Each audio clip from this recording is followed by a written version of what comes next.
देखिए, यात्रा नहीं, देश के प्रति अपना भाव है, देश के प्रति अपना सम्मान है। पूरे देश में देशवासी अलग अलग जगह पे तिरंगा यात्रा निकाल रहे हैं और उन सभी सैनिकों को ये महसूस करा रहे, एहसास दिला रहे कि हम सब आपके साथ हैं। जब जब देश की बात आएगी, देश इसी तरह संगठित होगा, एकत्रित होगा। देश के प्रधानमंत्री नरेंद्र मोदी जी ने जिस तरह से ऑपरेशन सिंदूर रच के पाकिस्तान के अंदर घुस के आतंकवादियों को मारा है, ये सच्ची श्रद्धांजलि उनकी जिनकी हत्या, निरपराध लोगों की हत्या आतंकवादियों ने की थी। ये हम बदला लेके चुका नहीं सकते, लेकिन फिर भी आज वो माँ बाप खुश होंगे कि उनके हत्या का बदला लिया मोदी जी ने। और इसी तरह से हम पाकिस्तान जब जब करेगा, इसी तरह से घर में घुस के मारेंगे। और हमारे जो सैनिक जो शहीद हुए उनको भी हम श्रद्धांजलि अर्पित करते, उस परिवार को भी ये कहना चाहते हैं कि देश पूरा आपके साथ में खड़ा है और सभी जवानों के साथ में देश इसी तरह संगठित है, एकत्रित है।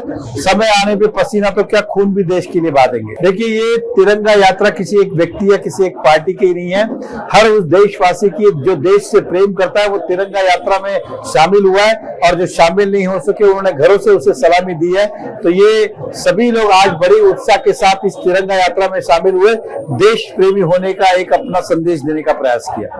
जिस तरीके से माँ भारती की सुरक्षा जवानों के हाथों हो रही है, जिनके हाथों से ही हमारा देश सुरक्षित है, और जिन्होंने दिखा दिया कि अगर हमारे देश पर अगर कोई नजर उठाएगा तो उसको हम बख्शेंगे नहीं। और तहे दिल से मैं सभी जवानों के, यानी थल सेना हो, जल सेना हो या वायु सेना हो, उनका मैं तहे दिल से शुक्रिया धन्यवाद देना चाहूंगा, नमन करना चाहूंगा कि जिनके हाथों में हमारी सुरक्षा है।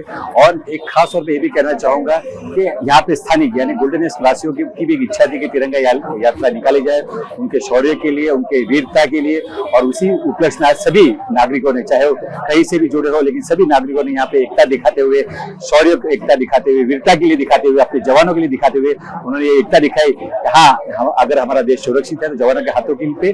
और साथ ही साथ में मैं हमारे प्रधानमंत्री जी का भी धन्यवाद देना चाहूंगा, जिन्होंने हमारी सेना को खुली छूट दी और ये बताया कि अगर आपको ऐसा लगता है कि देश में अगर कभी भी कुछ हादसा या नुकसान हो सकता है तो आपको जो कदम उठाने हो देश की सुरक्षा के लिए उठा सकते हो। और उसी कदम को उठाते हुए ऑपरेशन सिंदूर बना, जिस तरीके से हमारे नागरिकों के या हमारी जनता को या हमारे भारतीयों के मन में एक कलह था तो जो पहलगाम में जो अटैक हुआ वो ना हो, और उसका वापिस एक गुस्सा या वापिस उसका विरोध करते हुए या उसका बदला लेते हुए हमारे सैनिकों ने वीरता के साथ दिखाया कि अगर कोई आग उठा के देखेगा तो उसकी खैर नहीं होगी। और तहे दिल से आपके माध्यम से मैं अपने जवानों को तहे दिल से नमन करता हूँ और उनका धन्यवाद देना चाहता हूँ। और सभी नागरिकों का यहाँ पे मैं धन्यवाद देना चाहता हूँ जिन्होंने यहाँ पे तिरंगा यात्रा में आकर उस यादगार पल बनाया।